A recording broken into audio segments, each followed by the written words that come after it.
میرے نہایت واجب الاحترام معزز سامعین کرام، السلام علیکم ورحمۃ اللہ وبرکاتہ۔ ایک سچے مومن کے دل کے اندر سب سے زیادہ محبت جو ہے وہ اپنے خالق، اپنے مالک، اپنے رازق کی ہوتی ہے، اور ہونی بھی چاہیے، کیونکہ اللہ رب العزت نے اس مشت خواب کو، جس کا کوئی وجود نہیں تھا، جس کا نام و نشان بھی نہیں تھا، اللہ رب العزت نے اس مشت خواب کو، اس مٹی کے بنے ہوئے وجود کو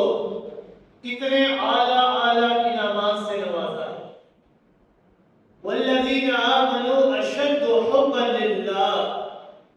ایک مومن کے دل میں سب سے زیادہ محبت اپنے رب، اپنے اللہ کی ہونی چاہیے، کہ ایمان والے تو اللہ تعالیٰ سے محبت کرنے والے ہیں۔ اللہ تعالیٰ کی محبت کے بعد ایک بندہ مومن کے دل کے اندر سب سے زیادہ محبت جس کی ہونی چاہیے وہ اور کوئی نہیں بلکہ سید کائنات، خاتم النبیین، خاتم المرسلین، شافی محشر، ساقی کوثر، آقا دو جہاں صلی اللہ علیہ وسلم کی ہونی چاہیے، کیونکہ اللہ رب العزت کے بعد ہمارے اوپر اگر کسی کے سب سے زیادہ احسانات ہیں تو وہ صرف اور صرف آپ صلی اللہ علیہ وسلم کی ذات بابرکت ہے، اور کوئی نہیں۔ یہ بات آپ حضرات بخوبی جانتے ہیں کہ تمام اعمال صالحہ کی قبولیت کا دار و مدار ایک ایمان کے اوپر ہے۔ اگر ایمان ہوگا تو آپ کے اعمال صالحہ یہ اللہ کی بارگاہ میں قبول ہوں گے،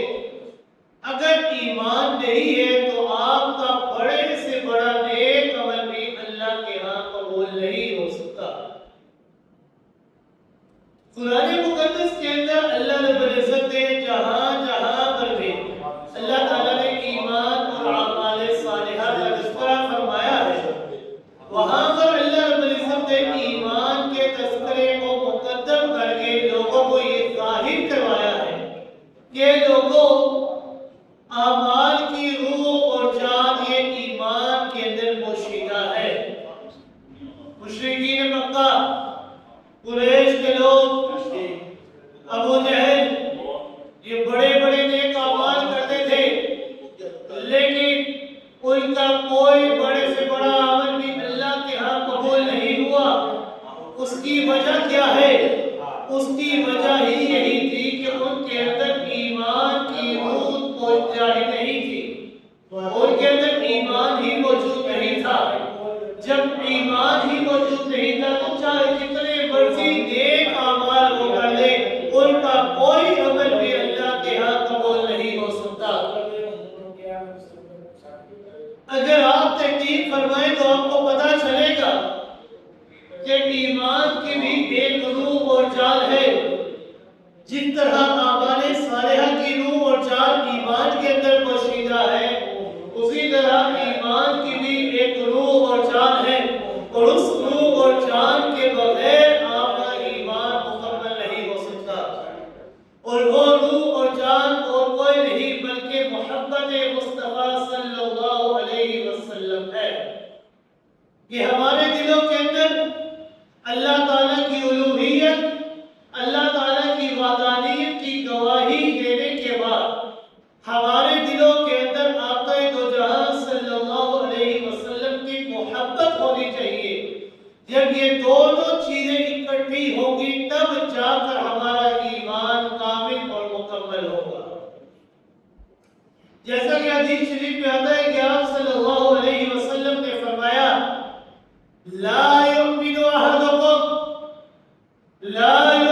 أحدكم حتى أكون أحب إليه من والده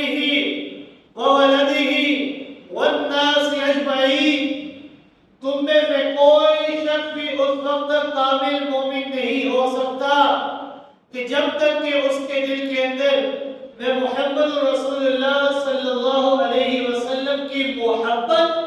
اس کے والدین، اس کی اولاد اور تمام لوگوں سے زیادہ نہ ہو۔ جب تک ان قریبی رشتہ داروں سے زیادہ محبت میری نہیں ہوگی تب تک تمہارا ایمان مکمل نہیں ہوگا۔ ان تمام رشتوں سے زیادہ محبت تمہارے دل کے اندر جس کی ہونی چاہیے وہ ہے آقا دو جہاں صلی اللہ علیہ وسلم۔ گویا کہ آپ کی محبت یہ ایمان کی روح اور جان ہے۔ اعمال صالحہ کی روح اور جان یہ ایمان کے اندر پوشیدہ ہے۔ ایمان ہوگا تو آپ کے نیک اعمال قبول ہوں گے، ایمان نہیں ہے تو آپ کا کوئی بھی نیک عمل اللہ کے ہاں قبول نہیں ہوگا۔ اسی طرح اگر محبت مصطفیٰ صلی اللہ علیہ وسلم آپ کے دل کے اندر ہوگی تب جا کر آپ کا ایمان کامل اور مکمل ہوگا، ورنہ آپ کا ایمان مکمل نہیں ہے۔ جس طرح ایمان کے بغیر اعمال صالحہ کی کوئی قدر و قیمت نہیں، اسی طرح محبت مصطفیٰ صلی اللہ علیہ وسلم کے بغیر ایمان کی کوئی قدر و قیمت نہیں۔ ایک حدیث میں آتا ہے کہ آپ نے دو جہاں صلی اللہ علیہ وسلم نے فرمایا ثلاث من كن فيه وجد بهن حلاوة الإيمان، کہ تین چیزیں ایسی ہیں کہ جو تین چیزیں جس آدمی کے اندر پائی جائیں گی، جس انسان کے دل کے اندر پائی جائیں گی، اس بندے نے ایمان کی حلاوت اور مزہ چکھ لیا ہے۔ کہ ایمان کا مزہ کیا ہے؟ یہ مزہ وہی انسان چکھ سکے گا جو ان تین باتوں کے اوپر پکا ٹھہرے۔ وہ تین باتیں کون سی ہیں؟ پہلی بات آپ صلی اللہ علیہ وسلم نے فرمایا ان یکون اللہ ورسولہ احب الیہ مما سواہما، کہ سب سے پہلی بات یہ ہے کہ اللہ اور اس کے رسول کی محبت تمام محبتوں کے اوپر غالب ہونی چاہیے۔ انسان جس چیز سے محبت کرتا ہے ان تمام چیزوں کی محبت کا درجہ کم ہو، سب سے زیادہ درجہ جس محبت کا ہونا چاہیے وہ ہے اللہ اور اس کے رسول کی محبت۔ سب سے پہلی چیز اللہ اور اس کے رسول کی محبت تمام محبتوں کے اوپر غالب ہونی چاہیے۔ دوسری چیز آپ صلی اللہ علیہ وسلم نے فرمایا اے یحب المرء لا یحبہ الا للہ، اگر کوئی انسان کسی سے محبت کرے تو اس کا مقصد، اس کا نیت صرف اور صرف یہ ہونی چاہیے کہ میں نے اللہ کی رضا کی خاطر اس سے محبت کر رہا ہوں، کہ اللہ اس سے راضی ہو جائے۔ کسی آدمی سے محبت کرے تو صرف اور صرف اللہ کو راضی کرنے کے لیے۔ اور تیسری چیز ان یکرہ ان یعود فی الکفر بعد ان انقذہ اللہ منہ کما یکرہ ان یقذف فی النار، کہ ایک بندہ جس نے کلمہ توحید، کلمہ شہادت کا اقرار کیا، لا الہ الا اللہ محمد رسول اللہ، اس کلمہ شہادت کا اقرار کر لینے کے بعد وہ انسان دائرہ اسلام کے اندر، دائرہ ایمان کے اندر داخل ہو گیا۔ اب وہ بندہ جس نے ایمان کو قبول کر لیا، جس نے کلمہ شہادت کا اقرار کر لیا، اسلام کو قبول کر لیا، اب وہ بندہ اس ایمان کو قبول کر لینے کے بعد اس دائرہ اسلام سے باہر نکلنا اس طرح ناپسندیدہ سمجھے جس طرح ایک انسان اپنے آپ کو آگ کے اندر داخل کر دینا ناپسندیدہ سمجھتا ہے۔ یعنی ایک دفعہ ایمان کو قبول کر لیا، پھر اس کے بعد ایمان کو چھوڑنا یہ اس کے لیے ممکن نہ ہو۔ وہ اپنے ایمان کو اور اسلام کو کبھی نہ چھوڑے۔ یہ اسی طرح اس کو ناپسندیدہ سمجھے جس طرح ایک انسان اپنے آپ کو آگ کے اندر داخل کرنا ناپسندیدہ سمجھتا ہے۔ کوئی انسان اس بات کو پسند نہیں کرے گا کہ ہمیں زندہ آگ کے اندر داخل کر دیا جائے۔ بالکل اسی طرح جس بندے نے ایمان کو قبول کر لیا، اب وہ ایمان کو چھوڑ کر مرتد ہونا اس کے لیے زیادہ مقبول ہو بنسبت اس بات کے کہ وہ آگ کے اندر داخل ہو جائے۔ یہ تین باتیں جس آدمی کے اندر، جس انسان کے اندر ہوں گی، اس بندے نے ایمان کی حلاوت، ایمان کی مٹھاس اور مزے کو چکھ لیا۔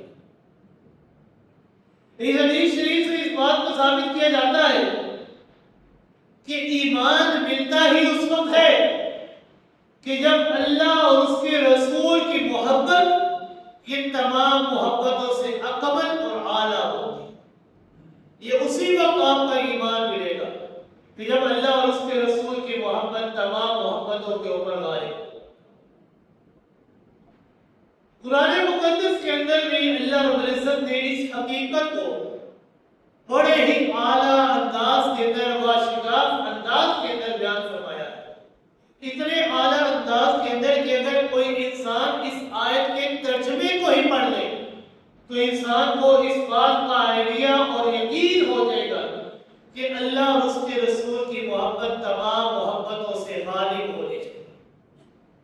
اللہ رب العزت نے قرآن مقدس کے اندر 10واں سپارہ ہے، سورۃ التوبہ ہے، آیت نمبر 24 ہے۔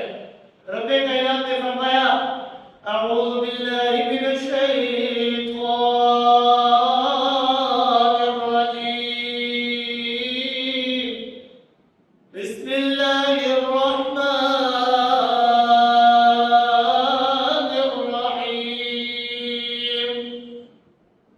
قل إن كان آباؤكم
اوپر خرچ کیا کرتے ہو۔ رب کائنات نے فرمایا اگر یہ سارے رشتے ناطے، یہ ساری دنیاوی چیزیں، یہ ساری کوٹھیاں، یہ سارا بینک بیلنس، یہ ساری گاڑیاں، یہ سارا کاروبار، یہ ساری کی ساری چیزیں اگر تمہیں احب الیکم من اللہ ورسولہ وجہاد فی سبیلہ، اگر یہ ساری چیزیں تمہیں اللہ اور اس کے رسول سے اور جہاد فی سبیل اللہ سے زیادہ محبوب ہے کہ تم اللہ کے راستے میں جہاد کرنے کے لیے اس لیے نہیں نکلتے کہ تمہارے پیچھے ماں باپ اکیلے ہو جائیں گے، تمہارے چھوٹے بہن بھائی ہیں وہ اکیلے ہو جائیں گے، تمہاری بیویوں کا کیا بنے گا، تمہارے بھائیوں کا کیا بنے گا، تمہارے کنبے قبیلے کا کیا بنے گا، تمہارے کاروبار کا کیا بنے گا، تمہاری کوٹھیوں کا کیا بنے گا۔ اگر ان تمام چیزوں کی محبت اللہ اور اس کے رسول کی محبت اور جہاد فی سبیل اللہ سے زیادہ غالب ہے تو رب کائنات نے فرمایا فتربصوا، تو تم نے اور کوئی کام نہیں کرنا، تمہارے ذمے صرف ایک کام ہے اور وہ کام کیا ہے؟ فتربصوا، کہ تم نے انتظار کرتے رہنا ہے۔ کس چیز کا انتظار؟ کس کا انتظار کرنا ہے؟ رب کائنات نے فرمایا حتی یاتی اللہ بامرہ، تم نے انتظار اس بات کا کرنا ہے کہ میں اللہ رب العزت تمہارے اوپر اپنے عذاب کا فیصلہ کر دوں۔ اور یاد رکھنا واللہ لا یہدی القوم الکافرین، میں اللہ ناشکرے لوگوں کو، کافروں کو کبھی بھی ہدایت نہیں دیا کرتا۔ اللہ اور اس کے رسول کی محبت جس دل کے اندر غالب نہیں ہوگی، اس بندے کے ذمے اللہ نے ایک کام لگایا ہے۔ کون سا کام؟ فتربصوا، کہ تم صرف اور صرف انتظار کرتے رہو کہ میں اللہ تمہارے اوپر اپنے عذاب کا فیصلہ کروں۔ احادیث مبارکہ بھی اور آیات قرآنیہ بھی ہمیں اس بات کو ظاہر کروا رہی ہے، اس بات کے بارے میں ہمیں علم دے رہی ہے، بتا رہی ہے کہ اے لوگوں، تمہارا ایمان یہ اس وقت مکمل اور اکمل ہوگا کہ جب تک تمہارے دل کے اندر اللہ اور اس کے رسول کی محبت تمام محبتوں کے اوپر غالب نہ ہو۔ جس طرح اعمال صالحہ کی قبولیت کا دار و مدار ایمان کے اوپر ہے، انسان جتنے مرضی نیک اعمال کر لے، نمازیں پڑھ لے، مشرکین مکہ یہ بیت اللہ کا طواف بھی کیا کرتے تھے، بڑا نیک عمل ہے، بیت اللہ کا طواف کیا کرتے تھے۔ ابو جہل بیت اللہ کا طواف کرتا تھا، حاجیوں کو ستو پلایا کرتا تھا، ان کے اوپر پانی برسایا کرتا تھا کہ کہیں ان کو گرمی نہ لگ جائے، بڑے آپ مہمان نواز، بڑے بڑے نیک اعمال کیے، لیکن اس کا کوئی بھی نیک عمل اللہ کے ہاں قبول کیوں نہیں ہوا؟ اس کی وجہ یہ تھی کہ اس کے اندر ایمان موجود نہیں تھا۔ اگر ایمان موجود نہیں ہوگا، جتنے مرضی نیک اعمال ہو، کوئی نیک عمل اللہ کے ہاں قبول نہیں ہے۔ جس طرح اعمال کی روح اور جان ایمان کے اندر پوشیدہ ہے، اسی طرح ایمان کی روح اور جان یہ محبت مصطفیٰ صلی اللہ علیہ وسلم کے اندر پوشیدہ ہے کہ اگر دل کے اندر آپ کی محبت تمام محبتوں کے اوپر غالب نہیں ہوگی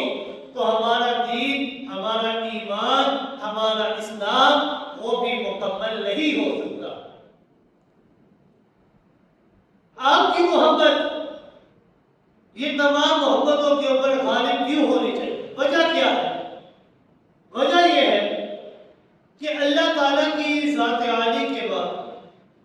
ہمارے اوپر اگر کسی ذات کا سب سے زیادہ احسان ہے،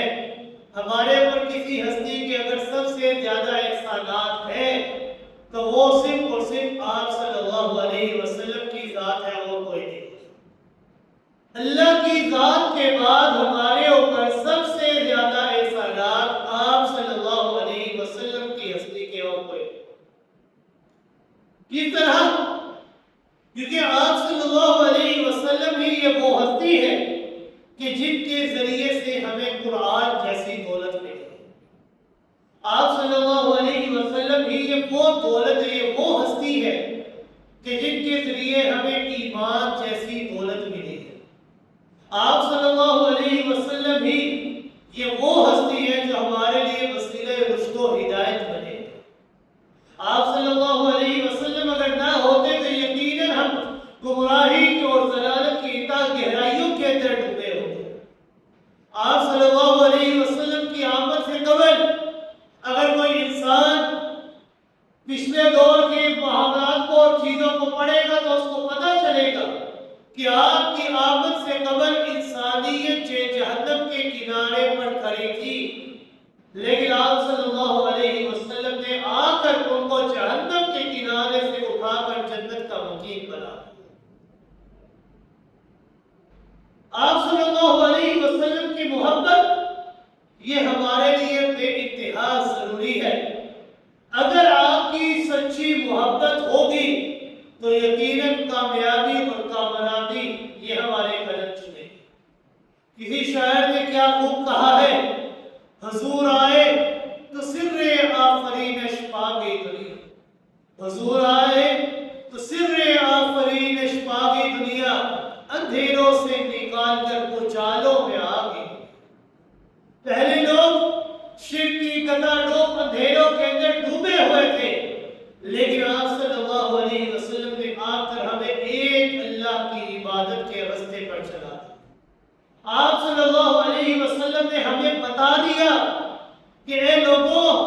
اللہ نے اس دنیا کو تمہارے لیے دارالامتحان بنایا ہے۔ یہ دنیا کی زندگی،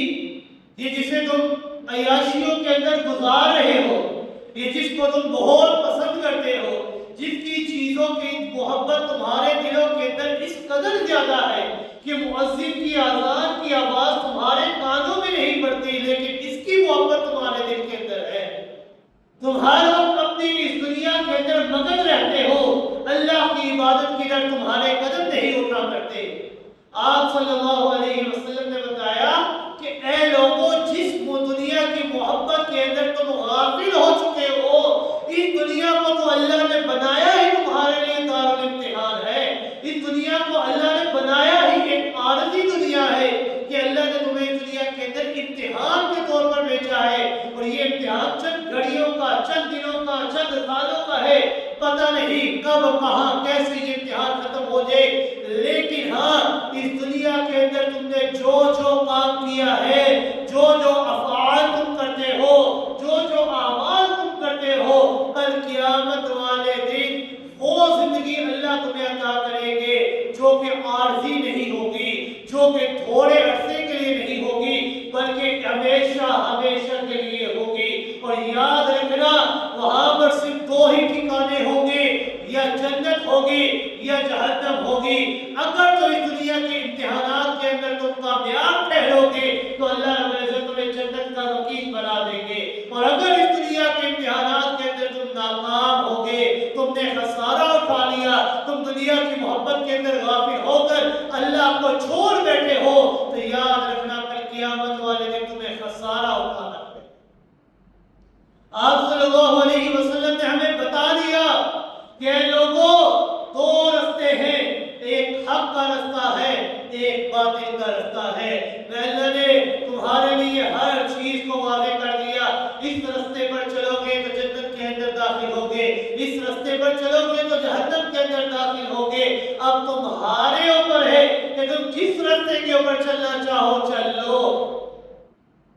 تو آپ صلی اللہ علیہ وسلم نے ہمیں ہر چیز کے بارے میں بتا دیا، حلال چیز کے بارے میں بھی بتا دیا، حرام چیز کے بارے میں بھی بتا دیا، یہاں تک کہ آپ صلی اللہ علیہ وسلم نے ہمیں مشتبہات کے بارے میں بھی بتا دیا۔ یعنی دو چیزیں ہیں، ایک حلال کہ یہ چیز حلال ہے، یہ حرام ہے، دونوں چیزیں واضح ہوگی۔ لیکن جو جو دنیا ترقی کرتی جا رہی ہے، نئی سے نئی چیزیں سامنے آ رہی ہے، تو آپ صلی اللہ علیہ وسلم نے فرمایا حلال چیز واضح ہو چکی ہے، حرام بھی واضح ہو چکی ہے، لیکن ان دونوں چیزوں کے درمیان ہے مشتبہات، شک والی چیزیں، کہ یہ شک والی چیزیں ہیں، اب تمہیں علم نہیں ہے کہ یہ حلال ہے یا حرام ہے۔ تو آپ صلی اللہ علیہ وسلم نے فرمایا کہ اے لوگوں، اگر تم مشتبہات کے اندر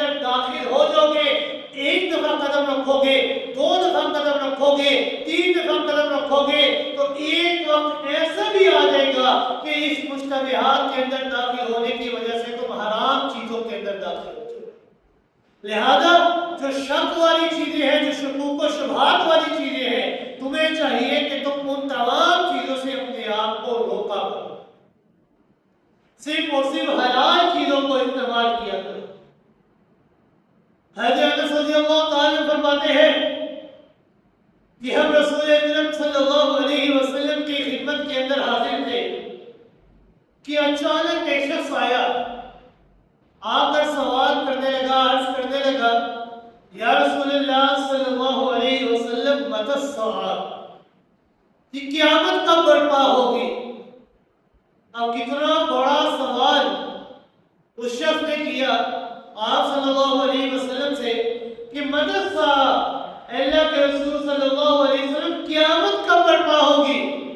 حالانکہ ابھی قیامت کا کوئی نام و نشان ابھی نہیں، تصدیق نہیں، لیکن اس شخص نے اسی وقت سوال کر لیا متی الساعہ،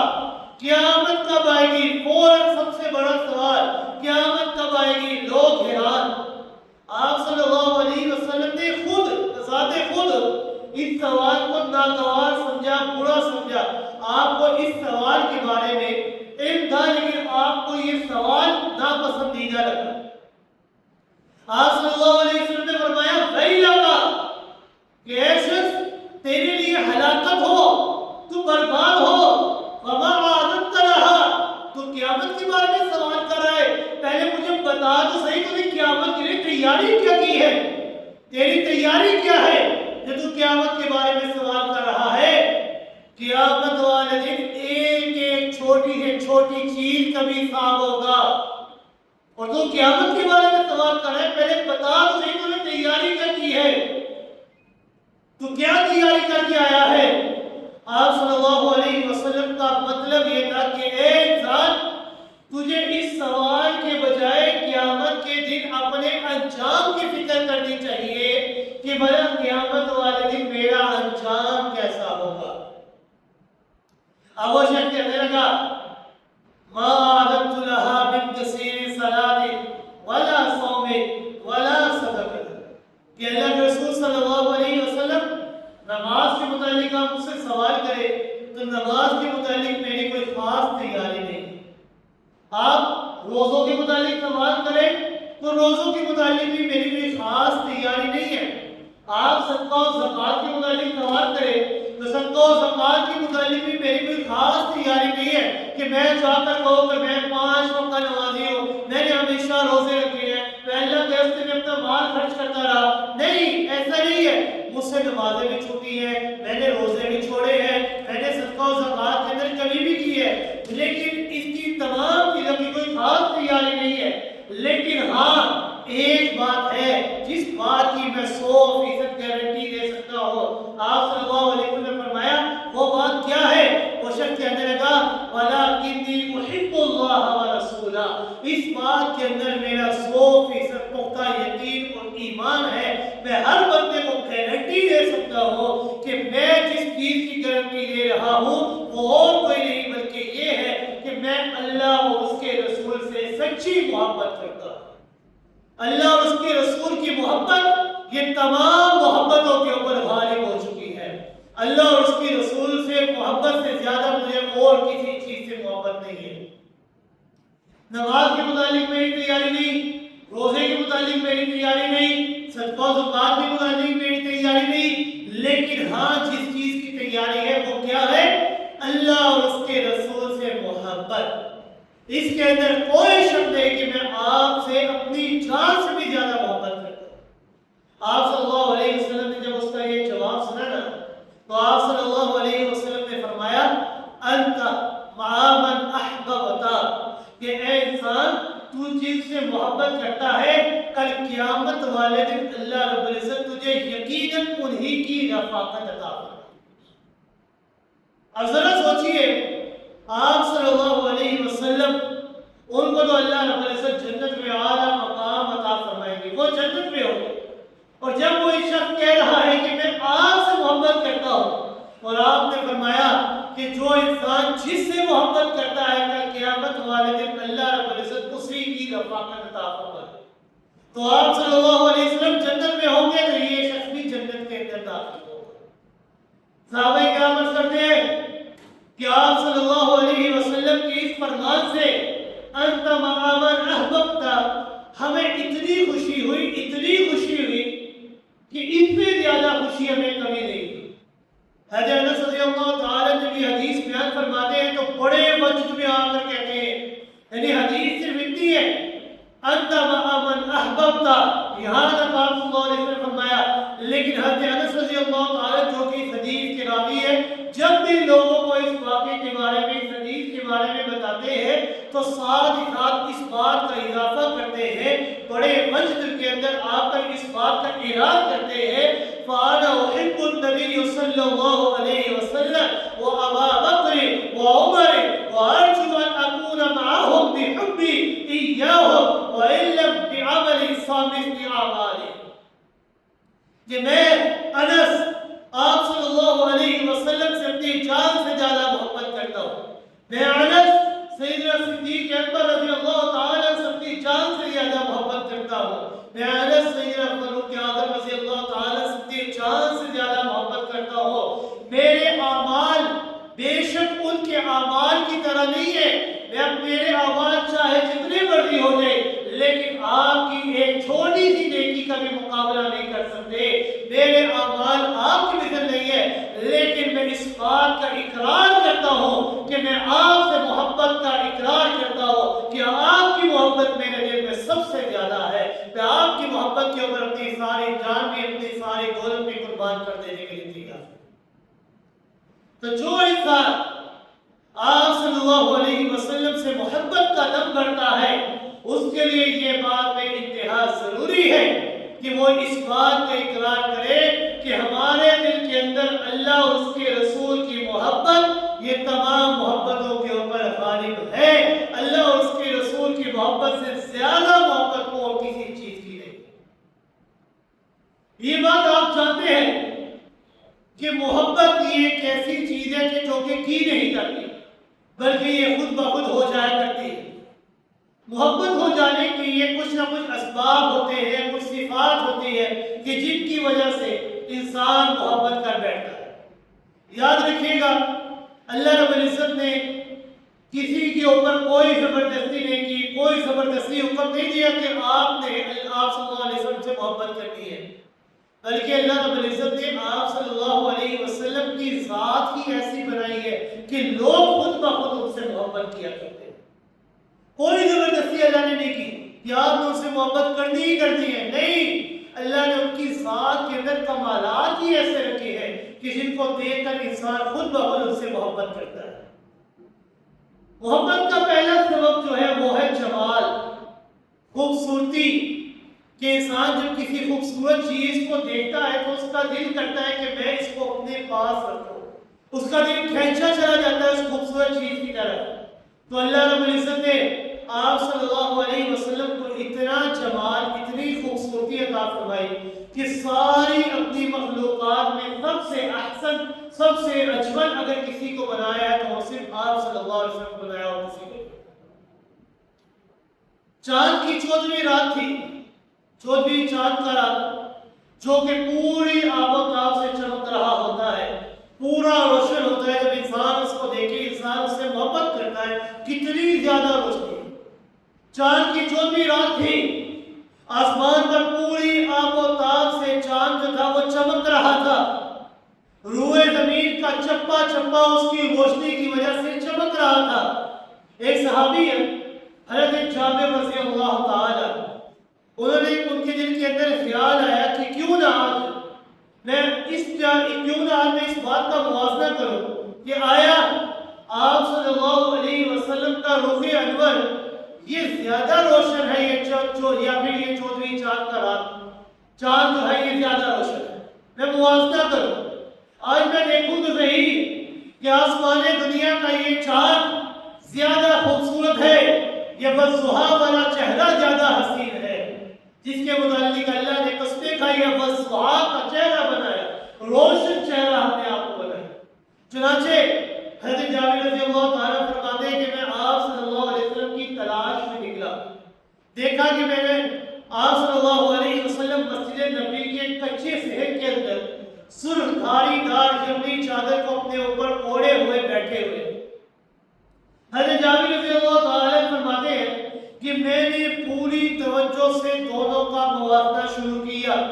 14ویں رات کا چاند جو پوری آب و تاب سے چمک رہا تھا اور روئے زمین کا مسوا والا چہرہ جو کہ چمکتا رہتا ہے، جس کو 14ویں دن کی ضرورت نہیں، جو کہ ہمیشہ چمکتا رہتا ہے، اس کو کسی خاص دن کسی خاص وقت کی ضرورت نہیں ہے۔ میں نے دونوں کا موازنہ شروع کیا، کبھی آسمان کی طرف نظر اٹھاتا، چاند کی طرف دیکھتا، تو کبھی زمین کی طرف نظر پھیرتا اور آپ صلی اللہ علیہ وسلم کے رخ انور کو دیکھتا۔ جب میں بار بار دیکھ دیکھ کر اس بالآخر اس فیصلہ کرنے کے اوپر مجبور ہو گیا، فَإِذَا هُوَ أَحْسَنُ عِنْدِي مِنَ الْقَمَرِ، کہ اللہ رب العزت نے آپ صلی اللہ علیہ وسلم کے روح انور کو 14ویں چاند سے بھی زیادہ حسین اور اجمل بنایا ہے کہ 14ویں رات کا چاند اس کی روشنی بھی آپ کے روح انور کے سامنے کم ہو جایا کرتی ہے۔ آپ کے روح انور کا مقابلہ کوئی چیز نہیں کر سکتی۔ اگر خوبصورتی یہ محبت کا اقرار ہو سکتی ہے تو آپ صلی اللہ علیہ وسلم سے زیادہ خوبصورت اللہ نے کسی کو بھی نہیں بنایا۔ محبت کا دوسرا سبب ہے کمال، کہ انسان جب کسی دوسرے انسان کے اندر کوئی خوبی دیکھتا ہے، کوئی کمالات دیکھتا ہے، کوئی صفات دیکھتا ہے، تو انسان کا دل کرتا ہے کہ میں اس آدمی سے محبت کروں، کیونکہ اس کے اندر بڑی بڑی خوبیاں ہیں، اس کا دماغ زیادہ تیز چلتا ہے، اس کی طاقت زیادہ ہے، اس کی پکڑ بڑی مضبوط ہے۔ انسان کوئی نئی خوبی دیکھے تو اس سے محبت کرتا ہے۔ تو اگر یہ کمالات، یہ خوبیاں انسان محبت کا نام ہوا کرتی ہے، تو اللہ رب العزت نے پیغمبر کائنات صلی اللہ علیہ وسلم کے اندر وہ کمالات اور باطنی خوبیاں یہ جا کر کے رکھتی ہے کہ جو کہ اللہ رب العزت نے کم و بیش 1,24,000 انبیاء اکرام کو ایک ایک دو دو کر کے عطا کی تھی۔ اللہ رب العزت نے کم و بیش 1,24,000 انبیاء اکرام کی تمام خوبیوں کو اکٹھا کر کے تنہا ذات محمد رسول اللہ صلی اللہ علیہ وسلم کے اندر رکھ دیا۔ کمالات علمیہ کے اندر، کمالات عملیہ کے اندر، کمالات اخلاقیہ کے اندر، غرض ہے کہ ہر لحاظ سے اللہ رب العزت نے آپ صلی اللہ علیہ وسلم کو مجموعہ کمالات بنا دیا کہ آپ صلی اللہ علیہ وسلم کے اندر جو کمالات ہیں اللہ نے دیگر انبیاء کو عطا کیے، لیکن کسی کو ایک خوبی عطا کی، کسی کو ایک دو عطا کی، کسی کو 3 عطا کی، کسی کو 10 عطا کی،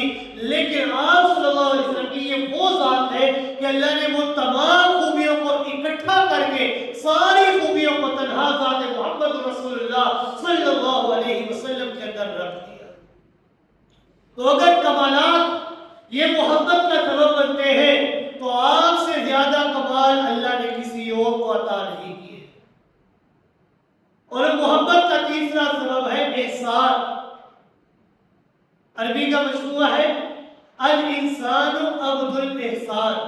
کہ انسان جو ہے وہ احسان کا بندہ ہوا کرتا ہے،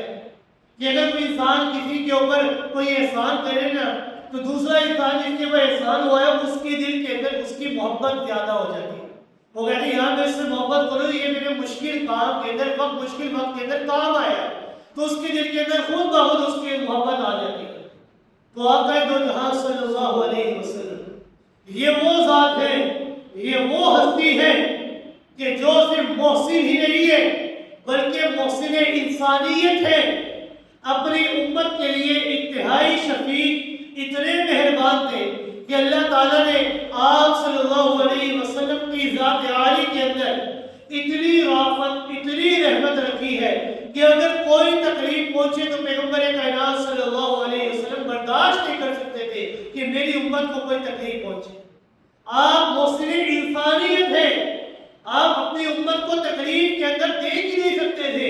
اس لیے آپ اللہ رب العزت نے قرآن مقدس کے اندر اعلان فرمایا لَقَدْ جَاءَكُمْ رَسُولٌ مِّنْ أَنفُسِكُمْ، کہ لوگوں میں اللہ نے تمہارے درمیان اپنا ایک نبی، اپنا ایک رسول بھیجا ہے، اور وہ رسول بھی کوئی عام رسول نہیں ہے، عزیز علیہ ما عنتم، بلکہ اتنا شفیق، اتنا مہربان ہے کہ اپنی ذات سے بھی زیادہ اپنی امت کی فکر کے اندر ہمیشہ مگن رہتا ہے۔ معراج کی رات اللہ رب العزت نے 50 نمازوں کا تحفہ عطا فرمایا، لیکن 9 چکر اللہ کے دربار کے گئے، اللہ کے عرش کے گئے، کس کی فکر میں؟ اپنی امت کی فکر میں، کہ میری امت 50 نمازیں ادا نہیں کر سکے، ان کو 5 کروایا، کس کی فکر میں؟ اپنی امت کی فکر میں۔ آپ صلی اللہ علیہ وسلم 50 نمازوں کا تحفہ لے کر آ رہے تھے، لیکن موسیٰ علیہ السلام نے فرمایا کہ آپ کی امت ادا نہیں کر سکے گی، تو اپنی امت کی فکر کی خاطر آپ نے 9 چکر عرش بنی کے لگائے، اللہ کے پاس کے ان کو کم کروا کر آخر میں 5 رہ گئی۔ لیکن اللہ رب العزت نے فرمایا کہ اے میرے محبوب پاک نمبر صلی اللہ علیہ وسلم، آپ کی امت کا کوئی بندہ ان 5 نمازوں کو صحیح طریقے سے ادا کرے گا تو یہ 5 نمازیں جو 50 تھی، عرش سے زمین پر آتے آتے 5 رہ گئی ہے، جو زمین پر ان 5 نمازوں کو صحیح معنوں میں ادا کرے گا، یہی 5 نمازیں فرش سے عرش تک پہنچتے پہنچتے 50 ہو جائیں گی۔ اللہ 50 نمازوں کا تحفہ تھا۔ یہ آپ کے دل میں اپنی امت کی فکر تھی۔ نماز تراویح سے آپ کو بے انتہا محبت تھی، لیکن آپ نے 3 دن بعد جماعت نماز تراویح ادا فرمائی۔ چوتھے دن آپ اپنے حجرے سے باہر نہیں گئے، کیوں؟ کیونکہ آپ نے دیکھا کہ میرے پیچھے نماز پڑھنے کے لیے لوگوں کا بہت بڑا جھوم کھڑا ہو گیا ہے، اگر تو میں اس کو بار بار ادا کرتا رہا تو اللہ کہیں اس نماز کو فرض نہ کر دے، اگر فرض ہو جائے گی تو میری امت کے لیے مشکل ہوگی۔ ابھی یہ نماز تراویح سنت ہے ہمارے لیے تو ہم ادا نہیں کرتے، اگر فرض ہو جاتی تو کتنے گناہگار ہوتے ہیں۔ یہ اپنی امت کی فکر کی خاطر آپ صلی اللہ علیہ وسلم نے ان تمام چیزوں کو چھوڑ دیا۔ اسی طرح اللہ رب العزت نے تمام انبیاء کرام کو ایک ایک دعا ایسی عطا فرمائی ہے کہ اگر آپ کوئی بھی نبی اس دعا کا واسطہ دے کر اللہ سے مانگیں گے تو اللہ رب العزت ان کی اس دعا کو ضرور قبول فرمائے۔ تمام انبیاء نے اس دنیا کے اندر اپنی اس دعا کا واسطہ دے کر اللہ سے اپنی مشکل کو آسان کروا لی، لیکن آقا دو جہان صلی اللہ علیہ وسلم کے پاس بھی وہ دعا ہے تھی کہ ان کے اوپر کوئی بڑی سے بڑی مشکلات آئی، آپ کی دندان مبارک شہید ہوئے، آپ کے نالین لہو لہان ہوئے، آپ کی بچیوں کو طلاقیں دلوائی گئی، شیب بنی ہاشم میں 3 سال تک قید رہے، پتے کھا کھا کر اپنی بھوک کو مٹاتے رہے، بڑی سے بڑی مشکلات ہے، لیکن آپ صلی اللہ علیہ وسلم نے اپنی اس دعا کو اس دنیا کے اندر نہیں مانگا۔ کیوں نہیں مانگا؟ اس لیے نہیں مانگا کہ کل میں قیامت والے دن اللہ سے اس دعا کا واسطہ دے کر اپنی امت کی بخشش کروں۔ کس کی فکر تھی؟ اپنی امت کی فکر تھی۔ اگر احسان جو ہے یہ محبت کا سبب بنتا ہے تو آپ صلی اللہ علیہ وسلم کی ذات سے زیادہ احسانات اور کسی کے ہمارے پر نہیں۔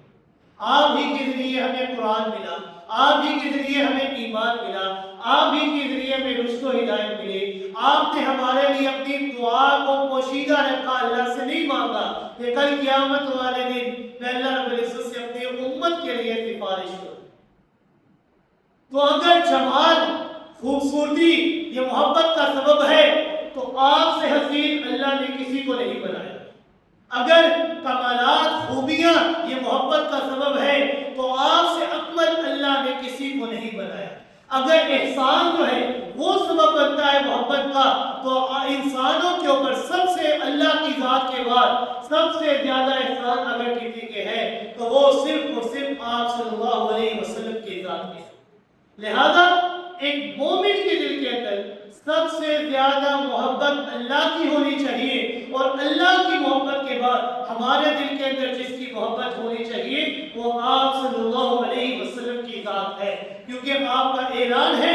لا یؤمن احدکم حتی اکون احب الیہ من والدہ وولدہ والناس اجمعین۔ تم میں سے کوئی شخص اس وقت تک مومن نہیں ہو سکتا جب تک کہ اس کی اولاد، اس کے والدین اور تمام لوگوں سے زیادہ محبت اس کے دل میں محمد رسول اللہ صلی اللہ علیہ وسلم کی نہ ہو۔ جب تک تمام محبتوں سے غالب آپ کی محبت نہیں ہوگی تب تک ہمارا ایمان مکمل نہیں۔ جس طرح اعمال کی روح اور جان ایمان کے اندر پوشیدہ ہے، ایمان ہوگا تو ہمارے اعمال قبول ہوں گے، ایمان نہیں ہوگا تو ہمارا کوئی نیک عمل قبول نہیں ہوگا۔ اسی طرح ہمارا ایمان یہ اسی وقت مکمل اور اکمل ہوگا کہ جب ہمارے دلوں کے اندر محبت مصطفیٰ صلی اللہ علیہ وسلم تمام محبتوں سے غالب، اکمل اور اعلیٰ ہوگی۔ تو اللہ رب العزت سے دعا ہے کہ اللہ رب العزت صحیح معنوں میں ہمیں محبت مصطفیٰ صلی اللہ علیہ وسلم کرنے کی توفیق عطا فرمائے۔